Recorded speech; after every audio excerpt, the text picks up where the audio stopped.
Sloppy Joe's is a familiar and comforting dish, but it's made with ground beef and usually there's a lot of sugar added, so we're going to make a healthier version today that's just as delicious. We're going to use lentils instead of ground beef, but we're going to start with a little bit of water in the pan, a hot pan. We add the water just so we don't have to use oil. The water will prevent the onions from sticking. So I have here one small onion chopped, and we're just going to cook this for 5 minutes. So now the onions have cooked for about 5 minutes and they've browned a little bit. And I'm just going to add a little bit more water to the pan to pick up some of the brown bits.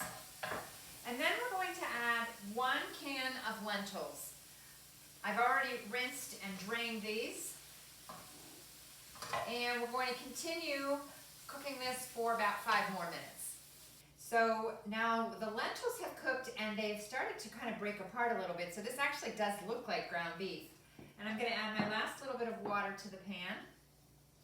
And then we're going to add about 4 ounces, which is almost a full can of tomato paste. You could actually use the whole can. They're usually 6 ounces, but I have a little less than that. Tomato paste freezes well, so if you don't use the full can, you can just put the rest in the freezer. So now we're going to mix that well and continue cooking. And then I'm going to add a half teaspoon of Worcestershire sauce. Now this is vegetarian Worcestershire sauce. A lot of times Worcestershire sauce contains some fish, some kind of fish in it.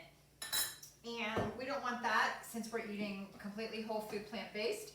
But if you can't find vegetarian Worcestershire, then that little bit of fish sauce that's in the Worcestershire is not going to be a problem.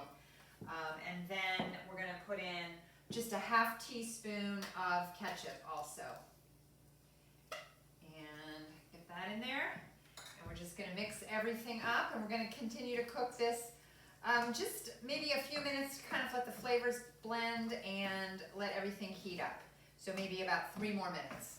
Okay, so after a couple of minutes, this is done, and you can see we have a really nice, thick, meaty looking Sloppy Joe here. And I'm going to put mine on bread. You can use a whole grain bun, you could even put it over quinoa or rice, but this is a brand that I particularly like. This is a whole grain bread. It's the Ezekiel brand, Food for Life.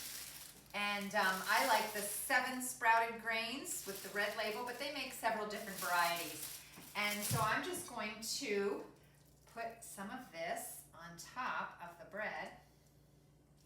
And if you would want to add, any other toppings, you could. But that's it, and we only used 5 ingredients, and it came together in about 10 minutes.